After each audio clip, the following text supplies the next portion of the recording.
ولين همته ميأتي كان أرد كان درا يوانا كانت تجاهيات رجيته قد بفتح متى في فقدو لك سنيمتي مدان يسين هو تبين يسين هو تكاته عرفتو كماليتي بروار يسين رجعوا بيتي بروركنا يسين رجعوا بيت بالجنتي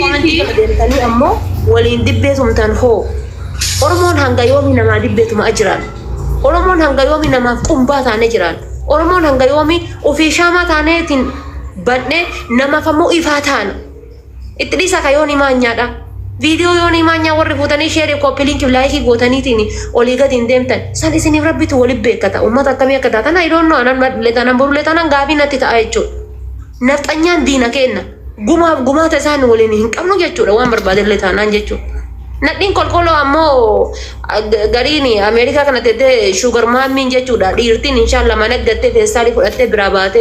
wanda to dabde sadde dalte tini sagalafa ilman abban ilman sagal qabdi sagalanu abba da jiratu ani rankayar mali yome leelti jinni leelti akasiyo ran sanu rankayar do ani mali janna mal arganiti dugaan kanani akabaatu namni barbaadu annam barbaada dugaan obboleetti tiyya akabaatu jechu bahu qabdi amantiin keenya gargarata oromummaa walitti qabna anis dubattiidha bahu qabdi dugaan isiidha karaa seeraa fi heeraatiin yoo hadhaan du'aala murtii argateetiin firdii mataa isaa argatee kan hidhamu ta'e tan kaleessa Haacaaluu ajjeefte hoo Haacaaluun maalirratti du'e adaga makiinaatiin du'e sooraan mucaan Finfinnee keessatti du'e maalirratti du'e adaga makiinaatiin du'e Finfinnee keessa nama meeqa dhabdan Abukaatoo Jawaar Muhammad Finfinnee keessatti du'e maaliin du'e ummanni kunniin hundi kan dubate kunniin hundi dhugaan isaanii baatee poolisiin ragaa qabatamaa ummataaf bifa godhuu qaba poolisiin maaliif yakka qorata yoo ummataaf bifa goone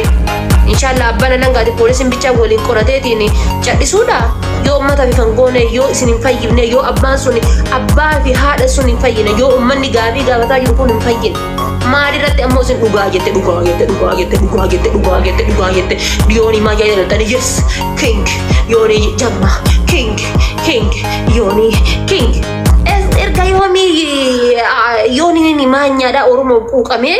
dhibee oromootiif rakkina oromootiif haasa'e nama kaleessa ximbi gaallaa sin jedhaa ture hadhate jala dhattee gisee dhugaa jette jettu shemii wanni jedhamtu sin qabdu akkamitti saba seenaa hin beekne taatan isin akkamitti saba xoroshoo taatan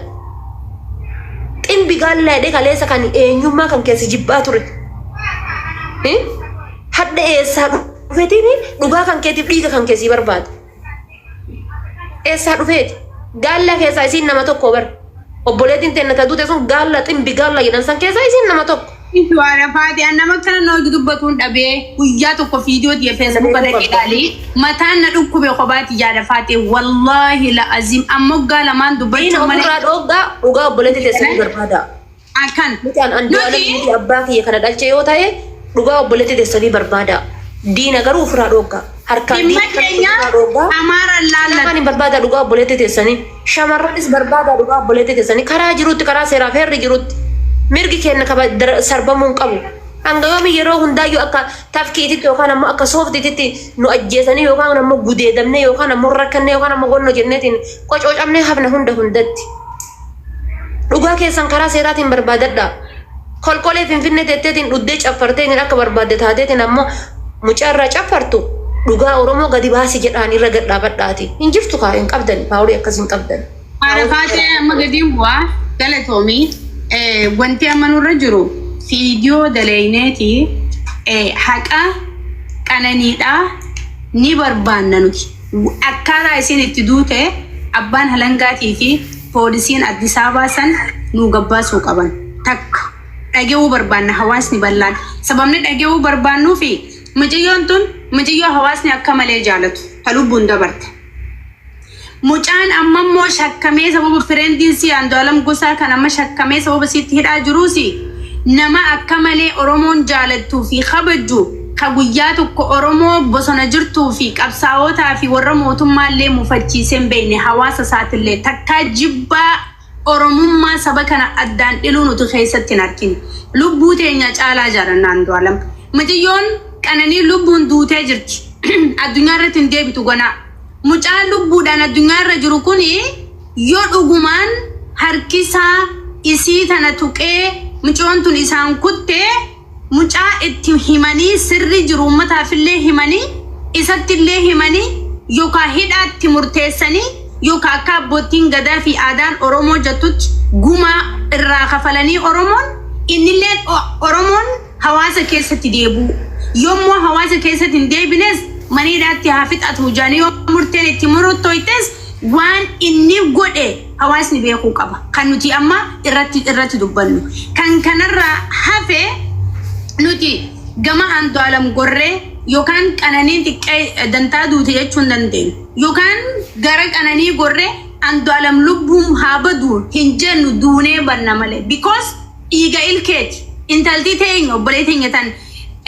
dhiinni keenya nu tokko obboleetii addunyaati. Inninis obboleessa keenya ka dhiinni keenya tokko obboleessa addunyaati. Siigalee nuti amantiin teenya yoo garaagara taate Oromummaa walitti qabna. Nuti kara tokkotti illee addaan kara dheenu hin jiru. Kanaaf Andu'aalamiif guyyaa 14 qaaxaroo qaba waan ta'eef feemasoonni Amaaraa guutuu waan beeku irratti fixate nadhoo sharmuuta akka masarat dhaabatan baantii hundi qatin tammataa hin jijjiitana. Ta guyyaa tokkollee guduruusii filtee akka namaatti hin sirreeffatin ta Andu'aalam irraa rakkoo qabdu maqaballeessiidhaaf Facebook asiitiin waggaa yeroo kuma takka warra barreessuu jirtu tana isiidhaa fi mooneet paantii warra Amaaraa fi paantii agartee miti ummata qunceedhaa tanneen likkii galchinee mootummatti dhugaa keenya fiidiyoo waraanuu yaada barfannu osoo guyyaan murtiidhaan geenye mucaan dhugaan nu gabba'uu qabdi. Nuti yoo mucaan harka sabbaates harki aare miskiinaa waan jaalannuuf yoo shaffantan yoo jiraatellee akkuma nama jiruun du'eeti mucaa kan amma yoo waan isarratti harka yoo godin baafne yaada faate akkuma keeni akkuma mciyyoo Qananii sanitti nama du'e. Yommuu dhugaan gabbaatee ifa baate agartee mitiire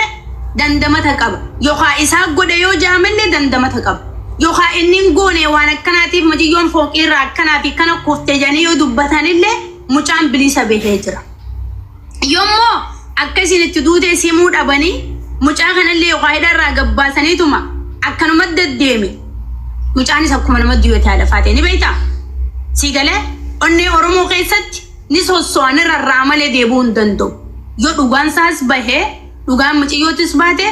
kana barbaannaa kabajaa wajjin abbootiin alangaatii fi poolisiin Addis Ababa akkasumallee qaamonni mootummaadhaa waan kana akka nu qulqulleessan nuti fiidiyoo waraabnee ergaa kan dabarfannaa asi jamar waraabeetiin jira fiidiyoo 5 fi 6 ol waraabeen Facebookatti illee dila uummanni gamaa gamana goree dibbeetumu ana akkuma nama hasaa'u kanatti naasawa ture adfaate dheetee dhaggeeffachuu dandeessa. Siigalee fiidiyoo takka laayikiin gara 20 moo 30 deemtee jira ka Facebookaa. Siigalee kanaaf obboleeyyan kiyya arraa addunyaa boruu akhiraadha. Nuti Oromoon silaa diinnu halkanii guyyaa nu taphachaa jira. Jajjabaa keenya yeroo humni tokko irra bu'e. Obboleetii jiruun kan ajjeefnu fi kan lubbuu ajjeefnu waluma akkasuma jirra silaa nuti Oromooni dhugaan dhugaadha. Nuti waan Rabbiin nu beeku nu dubbanna. Meediyaa kan hawaasa dura jirraa dafaate haqni obbolummaa fi Oromummaan nu qaba waan ta'eef yeroo sommana furteellee ta'u dubbadhu yeroo ammarraa baatullee taatu akka haqaatti dubbadhu fiidiyoo.